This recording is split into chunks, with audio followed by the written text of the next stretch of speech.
हरे कृष्णा। आप सभी का आपके अपने YouTube चैनल हरे कृष्णा में बहुत बहुत स्वागत है। आइए आप आज सब जानेंगे वैशाख मास शुक्ल पक्ष वर्ष 2025 में प्रदोष का व्रत कब धारण किया जा रहा है। तो जानेंगे प्रदोष व्रत के शुभ मुहूर्त के बारे में, पूजन का क्या समय होगा, प्रदोष काल का क्या समय होगा। तो आइए जानते हैं व्रत पूजा महत्व के बारे में।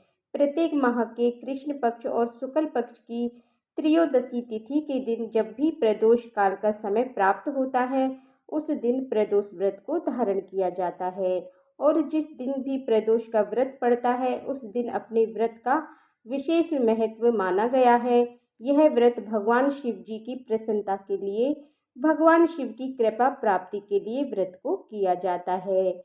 इससे व्रत को करने से 100 गायों के दान के बराबर पुण्य फलों की प्राप्ति होती है तथा व्यक्ति के पापों का नाश होता है, सभी प्रकार के सुख और संपत्ति की प्राप्ति होती है। वैशाख मास शुक्ल पक्ष की त्रयोदशी तिथि का प्रारंभ समय 9 मई 2025 दिन शुक्रवार दोपहर 2:58 पर प्रारंभ होगी और जो त्रयोदशी तिथि की समाप्ति होगी वह 10 मई साल 2025 दिन शनिवार शाम 5:31 पर त्रयोदशी तिथि की समाप्ति होगी। तो प्रदोष का व्रत प्रदोष व्याप्ति के अनुसार सभी भक्तजन 9 मई 2025 दिन शुक्रवार को सभी भक्त प्रदोष का व्रत धारण करेंगे। जब भी शुक्रवार के दिन प्रदोष का व्रत पड़ता है तो इसे शुक्र प्रदोष व्रत के नाम से जाना जाता है। सौभाग्य और स्त्री की समृद्धि के लिए शुक्र प्रदोष का व्रत किया जाता है। 9 मई को ब्रह्म मुहूर्त का समय सुबह 4:10 से सुबह 4:52 तक होगा। सूर्योदय का समय सुबह 5:16 से सूर्यास्त शाम 6:33 होगा। प्रदोष काल पूजा का समय शाम 5:33 से शाम 7:33 तक होगा। राहु काल का समय सुबह 10:15 से सुबह 11:54 तक होगा। सुबह के पूजा का मुहूर्त सुबह 4:31 से सुबह 5:34 तक होगा। शाम का विशेष पूजन मुहूर्त शाम 7:01 से रात्रि 8:14 तक होगा। प्रदोष व्रत का आप शाम 7:33 से आप पूजा संपन्न कर लें।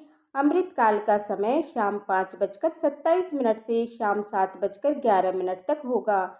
इस दिन भगवान भोलेनाथ, माता पार्वती का, शिव परिवार का पूरे विधि विधान के साथ पूजन करना चाहिए। इस दौरान कथा को श्रवण करना चाहिए। भगवान शिव के स्तोत्र, चालीसा आदि का पाठ पढ़ना या श्रवण करना चाहिए। व्रत का पारण अगले दिन जाकर के सूर्योदय होने के बाद किया जाता है। इस व्रत को दिन रात्रि उपवास रहते हुए करना चाहिए और जो उपवास नहीं रह पाते हों, जिनका स्वास्थ्य सही ना हो, तो आप एक समय फलाहार रहते हुए व्रत को कर सकते हैं। इस दिन ओम नमः शिवाय मंत्रों का जप करना चाहिए। इससे भगवान शिव जी अति प्रसन्न होते हैं। तो मैं आशा करती हूँ कि यह जानकारी आपको अच्छी लगी होगी। इस तरह की जानकारियाँ प्राप्त करते रहने के लिए, व्रत पूजा के बारे में जानने के लिए, कथा को सुनने के लिए चैनल पर अगर आप पहली बार आए हैं तो चैनल को सब्सक्राइब करें और बेल आइकन को प्रेस करें ताकि आने वाली वीडियो का नोटिफिकेशन आपको समय पर मिलता रहे। और वीडियो को लाइक करें, शेयर करें। हरे कृष्णा।